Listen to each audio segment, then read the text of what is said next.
بسم اللہ الرحمن الرحیم۔ کچھ دن قبل میں نے ایک کلپ ریکارڈ کروایا تھا جس میں حضرت مولانا طارق جمیل صاحب کے حوالے سے یہ بات بتائی تھی کہ یوسف علیہ الصلوۃ والسلام کا جو مشہور واقعہ ان کی جس پر ان کو بہت زیادہ مختلف حلقوں کی طرف سے تنقید کی گئی ہے ان کے اوپر، تو میں چونکہ یوٹیوب پہ بعض دفعہ کمنٹس دیکھتا ہوں اور طلبہ نے جس غیر شائستہ زبان سے ان کی توہین کی ہے وہ بالکل بھی ہمارے لیے قابل برداشت نہیں ہے۔ اس طرح سے طلبہ میں بدتمیزی پیدا ہوتی ہے، بد اخلاقی پیدا ہوتی ہے، اور عامت الناس نے بھی بہت ہی ایک غلط رسپانس دیا ہے اس پہ۔ تو وہ کلپ جو میں نے ریکارڈ کروایا تھا اس میں میں نے جو میرا حاصل تھا پوری بحث کا، وہ حاصل یہ تھا کہ اگر کسی عالم سے غلطی ہو بھی گئی، ایک ایسا واقعہ انہوں نے بیان کر دیا جس کی یا تو سند نہیں ہے یا ہے تو ضعیف ہے، تو اس پہ آپ اگر غلطی پہ تنبیہ کرتے ہیں تو غلطی پہ تنبیہ کرنے کا بھی ایک طریقہ ہونا چاہیے، اور وہ طریقہ بھی ہم نے بتایا تھا۔ اور ہماری کیا حیثیت ہے، ہماری کیا اوقات ہے، ہم چھوٹے منہ بڑی بات، علماء سے جو ہم نے سنا ہے وہی بات ہم نے آگے نقل کی کہ اگر کسی سے غلطی ہوتی ہے تو آپ زیادہ سے زیادہ یہ بیان کر دیں کہ بھئی مولانا نے جو یہ واقعہ بیان کیا یہ واقعہ ٹھیک نہیں ہے، ختم، یہ بات ختم ہو جائے گی۔ تو میرے اس کلپ پہ ایک بہت تماشا بنایا گیا، اور کراچی کے ایک مشہور عالم جو ہمارے لیے قابل احترام ہیں اور ہم ان کا ہمیشہ دفاع کرتے رہے ہیں، ان کے مسائل کا بھی، ان کی ذات کے حوالے سے بھی، تو اس کلپ میں بھی میں نے ان کا دفاع کیا کہ بھئی ان سے بھی ایک غلطی ہو چکی ہے، قرآن مجید سامنے رکھ کر ایک ایسا انہوں نے لطیفہ سنایا جو ہم سمجھتے ہیں کہ مناسب نہیں تھا، لیکن غلطی ہو گئی۔ لوگوں نے مجھ سے بھی کہا کہ آپ اس کے خلاف بیان کریں، میں نے کہا کچھ نہیں ہے بھائی، ایک نہ چاہتے ہوئے ان سے ایک ناسمجھی میں ایک بات ہو گئی، اب غلطی ہو گئی تو بڑے علماء ان کو اگر بتا دیں تو یہ بڑے علماء کی ذمہ داری ہے، ہم اگر کریں گے تو چھوٹا منہ بڑی بات ہے، تو اور اس کو وائرل نہیں کرنا چاہیے، اچھالنا نہیں چاہیے۔ تو میں نے ان کا دفاع کیا تھا، اس کلپ میں بھی دفاع کیا ہے اور ویسے بھی ان کا دفاع کرتا رہا ہوں میں، لیکن جو ابھی جو ان عالم کا میرے خلاف مولانا طارق جمیل صاحب کے خلاف بھی آیا اور میرے خلاف بھی آیا، وہ میں سمجھتا ہوں مجھے اس کی بالکل بھی توقع نہیں تھی کہ اس طرح سے ریکارڈ کروایا جائے گا، اور اس میں ایک جو میرا موٹیو تھا، جو میرا ہدف تھا، اس کو بالکل چینج کر دیا گیا ہے اس میں، اور وہ اتنا وائرل ہوا ہے، عوام نے اس پہ الٹے سیدھے کمنٹس کیے ہیں اور بہت زیادہ مجھے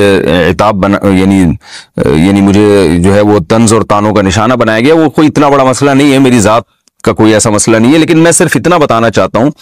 کہ جو اس کلپ کے آنے کے بعد جو میری طرف سے لوگوں کو بدگمانی ہو رہی ہے، میں صرف اس بدگمانی کو کلیئر کرنا چاہتا ہوں کہ میں نے حضرت مولانا طارق جمیل صاحب کی حمایت ہرگز نہیں کی ہے یوسف علیہ السلام کے واقعے کے بارے میں۔ اگر میں نے حمایت کرنی ہوتی تو میں سندوں کی بحث میں جاتا، کھینچ تان کے اس کو صحیح قرار دینے کی کوشش کرتا۔ میں نے صرف یہ کہا ہے کہ اگر ان سے غلطی ہوئی ہے تو اس غلطی کی اصلاح کا یہ طریقہ ہونا چاہیے، کیونکہ اگر اس پہ بات سوشل میڈیا پہ تو میں ہوں، ظاہر ہے بڑے علماء نے بھی اس پہ احتجاج کیا ہے، لیکن ان کا احتجاج دنیا کے سامنے آیا نہیں ہے۔ تو جو کراچی کے مشہور عالم کی طرف سے میرے خلاف کلپ آیا، اس میں انہوں نے یہ کہا کہ ایک شخص ہے جس نے احتجاج کیا ہے،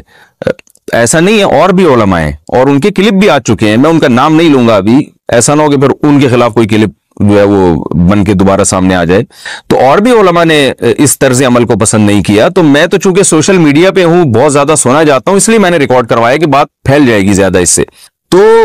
صرف اتنا میرا ہدف، میری بات تھی کہ اگر حضرت سے غلطی ہوئی ہے تو اس غلطی کو ہائی لائٹ کرنے کا یہ طریقہ ہونا چاہیے، بس اس سے زیادہ میں نے ان کا دفاع نہیں کیا۔ یہ نہیں کہا کہ مولانا طارق جمیل صاحب نے صحیح کیا اور یہ واقعہ صحیح بیان کیا، ان کو دوبارہ بیان کرنا چاہیے، لیکن لوگ جو مجھ پہ طنز کر رہے ہیں اور کمنٹس میں دیکھ رہا ہوں ہزاروں کی تعداد میں، وہ یہ کہہ رہے ہیں کہ یہ اپنے اکابر ہونے کی وجہ سے، بزرگ ہونے کی وجہ سے، اپنے ہم مسلک ہونے کی وجہ سے مولانا کا بیجا دفاع کر رہا ہے، تو میں دفاع کر ہی نہیں رہا، تو میں نے ان کا دفاع نہیں کیا۔ میں نے تو اس کلپ میں صاف لفظوں میں یہ بات کہی ہے کہ حضرت مولانا طارق جمیل صاحب رسول اللہ صلی اللہ علیہ وسلم کا نسب آدم علیہ السلام تک بیان کرتے ہیں، تو مجھ سے لوگ پوچھتے ہیں تو ہم اس کی تردید کرتے ہیں، ہم کہتے ہیں ایسا نہیں ہے، آدم علیہ السلام تک نسب تو ہے مگر وہ محفوظ نہیں ہے، یعنی اس کا پتہ نہیں ہے کسی کو، کہ سارے نام نہیں بیان کیے جا سکتے،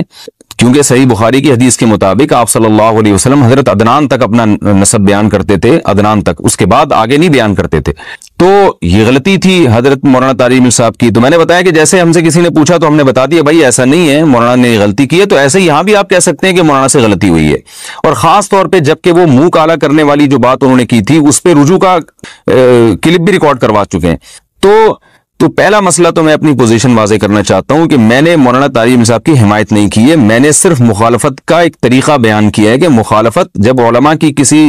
کوئی شخص آپ سے پوچھے کہ ان کی یہ رائے ہے تو آپ کی کیا رائے ہے، تو آپ یہ بتا دیں کہ میری یہ رائے ہے، میں اس رائے میں ان سے متفق نہیں ہوں، جو علماء کا ہمیشہ سے طریقہ رہا ہے، اس سے زیادہ اس کی ویلیو ہے نہیں اس مسئلے کی۔ دوسرا مسئلہ یہ کہ لوگ یہ بھی فورس کر رہے ہیں کہ جب مولانا طارق جمیل صاحب سے یہ غلطی ہوئی ہے تو وہ رجوع کا اعلان کیوں نہیں کر رہے، یعنی یہ پورا قصہ ہی اگر من گھڑت ہے یا ضعیف ہے، بہت سند نہیں ہے یا کیا ہے جو بھی ہے، تو وہ رجوع کا اعلان کیوں نہیں کرتے۔ تو یاد رکھیں یہ بات بھی میں اس کلپ میں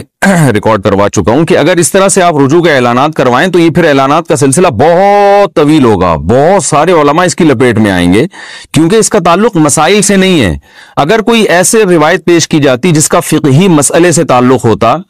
تو عالم کو چاہیے کہ وہ رجوع کا اعلان کرے، کیونکہ لوگوں کے سامنے غلط مسئلہ جا رہا ہے۔ لیکن اگر ایسا نہیں ہے تو تاریخی روایتوں میں اس قسم کی غلطی پہ رجوع کے اعلانات نہیں کیے جاتے۔ تو ہمارا بھی کہنے کا مقصد یہ تھا کہ اگر مولانا طارق جمیل صاحب سے کوئی غلطی ہوئی ہے تو اس غلطی کو اس طرح سے ہائی لائٹ کر دیا جائے، آپ کی ذمہ داری پوری ہو گئی، بات ختم ہو گئی۔ تو چونکہ یہ ہماری جو قوم ہے نا اسٹینڈ پہ چل رہی ہے، یعنی آپ یہ کہہ سکتے ہیں کہ آپ کو اس بارے میں بولنے کی کیا ضرورت ہے۔ مجھے بولنے کی ضرورت اس لیے نہیں ہے کہ میں مولانا طارق جمیل صاحب کا دفاع کر رہا ہوں، مجھے بولنے کی ضرورت اس لیے ہے کہ میں میڈیا پہ ہوں اور ہماری جو عوام ہے اس میں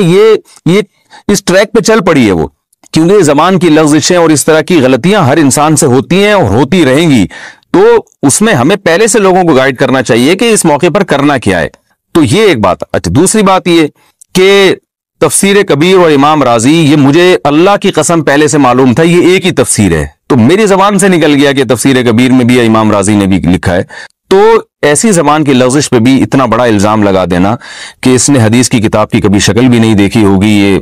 قدوری بھی نہیں پڑھا سکتا یا صرف قدوری پڑھا سکتا ہے، واللہ عالم۔ تو مجھے تو پتا ہے کہ میں کیا کر سکتا ہوں، ہو سکتا ہے مجھ میں قدوری پڑھانے کی بھی صلاحیت نہ ہو، لیکن کسی عالم کو کسی دوسرے کے بارے میں، چاہے وہ اس سے عمر میں، علم میں، مرتبے میں کئی گنا چھوٹا بھی کیوں نہ ہو، تو کم از کم اتنی تو بات کی رعایت کرنی چاہیے کہ جس کے ساتھ آپ زندگی میں کبھی ملے بھی نہیں ہیں، اور اگر ملاقات بھی ہوئی ہے تو ایسے ہی چلتے پھرتے سلام دعا ہوئی ہو ہلکی پھلکی، اس کے بارے میں آپ یہ کیسے تبصرہ کر سکتے ہیں کہ وہ قدوری بھی نہیں پڑھا سکتا، یا حدیث کی کتاب کی اس نے کبھی شکل بھی نہیں دیکھی ہے، یا اس میں حدیث کی سند کی تحقیق کی صلاحیت ہی نہیں ہے، اسی وجہ سے وہ جان چھڑا رہا ہے کہ وہ تفسیر کبیر کی سند کی بحث میں نہیں جاتا۔ میں تو اس لیے بحث میں نہیں جا رہا تھا کہ یہ مان کر، یہ فرض کر کے کہ اس میں جانے کی ضرورت نہیں ہے، زیادہ سے زیادہ